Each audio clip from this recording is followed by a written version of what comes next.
ನೀರಾವರಿ ಮೂಲಕ ಕೃಷಿಗೆ ಸಹಿತ ಹೆಲ್ಪ್ ಆಗಬಹುದಷ್ಟು ಅವ್ರ ಬೇಡಿಕೆ ಅದ.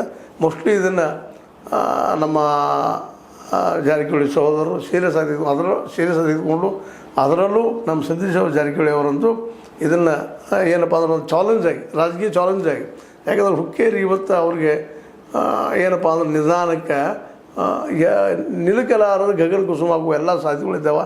ಯಾಕಂದರೆ ಇವತ್ತು ಜಾಗೃತಗೊಂಡಿದ್ದಾರೆ ಕತ್ತಿ ಮತ್ತು ಎ ಪಿ ಪಾಟೀಲ್ ಕುಟುಂಬ. ಆದಷ್ಟು ಜಾರಕಿಹೊಳಿ ಕುಟುಂಬದವ್ರು ಹೊರಗಿಡಬೇಕು ಅನ್ನೋ ದಿಶೆಯಲ್ಲಿ ರಾಜಕೀಯ ಮಾಡ್ತಾಯಿದ್ದಾರೆ. ಮತ್ತು ಅವರಿಗೆ ಸಹಜವಾಗಿ ಒಂದು ಹೊಸ ಅಸ್ತ್ರ ಸಿಕ್ಕಂಗಾಗಿದೆ.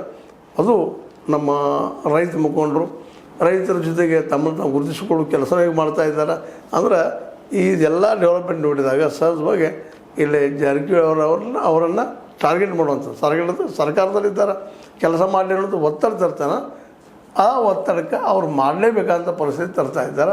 ಇದನ್ನು ಮಾಡಲೇಬೇಕಾಗ್ತದೆ ಜಾರಕಿಹೊಳಿ ಸಹೋದರರಾದರೂ ಸಹಿತ. ಯಾಕಂದ್ರೆ ಅವ್ರಿಗೂ ಇಲ್ಲಿ ರಾಜಕೀಯವಾಗಿ ಬೆಳಿಬೇಕನ್ನುವಂತಹ ಅಭಿಲಾಷೆ ಮತ್ತು ಮಹತ್ವಾಕಾಂಕ್ಷೆ ಇದೆ. ಹೀಗಾಗಿ ಮೋಸ್ಟ್ಲಿ ಈ ನೀರಾವರಿ ಯೋಜನೆಗಳನ್ನು ಉಸ್ತುವಾರಿ ಸಚಿವರು ಡಿ.ಕೆ. ಶಿವಕುಮಾರ್ ಮನವರಿಕೆ ಮಾಡಬಹುದು ಅನ್ನುವಂಥದ್ದು. ಮತ್ತು ಇದನ್ನು ಸಿದ್ದರಾಮಯ್ಯ ಕಡೆಯಿಂದ ಮಾಡಿಸುವ ಎಲ್ಲ ಸಾಧ್ಯತೆಗಳಿದ್ದಾವೆ.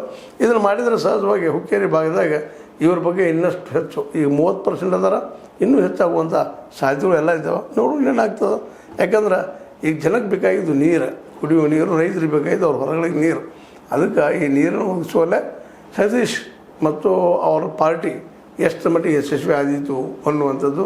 ಮತ್ತು ಆಗದೆ ಹೋದರೆ ಇದನ್ನು ಲಾಭ ತಗೊಳ್ಳಲ್ಲೇ ಹಿಂದೆ ಬಿಡಲಿಕ್ಕಿಲ್ಲ ಈ ಸಲ BJPಗರು ಅನ್ನುವಂಥದ್ದು ಅಂತ ಹೇಳ್ತಾ, ಒಟ್ಟಾರೆ ಏನೋ ಆಗಲಿ ಈ ನೀರಾವರಿ ಯೋಜನೆಗಳನ್ನು ಒಂದು 2,000 ಕೋಟಿ ರೂಪಾಯಿದಾಗುವಂಥದ್ದನ್ನು ಅದರ ಏನಪ್ಪ ಎಷ್ಟು ಖರ್ಚು ಆಗ್ಬೋದು ಏನಾಗ್ಬೋದು ಅಂತ ಒಂದು ಪ್ಲ್ಯಾನ್ ಮಾಡಿಕೊಂಡು ಆ ದಿಶೆಯಲ್ಲಿ ಎಲ್ಲರೂ ವಿಶ್ವಾಸ ತೆಗೆದುಕೊಂಡು ಈ ಕೆಲಸ ಮಾಡಿದರೆ ಹುಕ್ಕೇರಿ ಭಾಗದಲ್ಲೂ ಸಹಿತ ಜಾರಕಿಹೊಳಿ ಸಹೋದರ ಬಗ್ಗೆ ಒಂದಿಷ್ಟು ಒಳ್ಳೆಯ ಅಭಿಪ್ರಾಯ ಇನ್ನೂ ಮೂಡಬಹುದು ಮತ್ತು ಇವ್ರ ಬಗ್ಗೆ ಒಂದು ಆತ್ಮೀಯತೆ ಹೆಚ್ಚಾಗ್ಬೋದು ಅನ್ನೋದು ಸಹಿತ ಅಷ್ಟ ಸತ್ಯದ.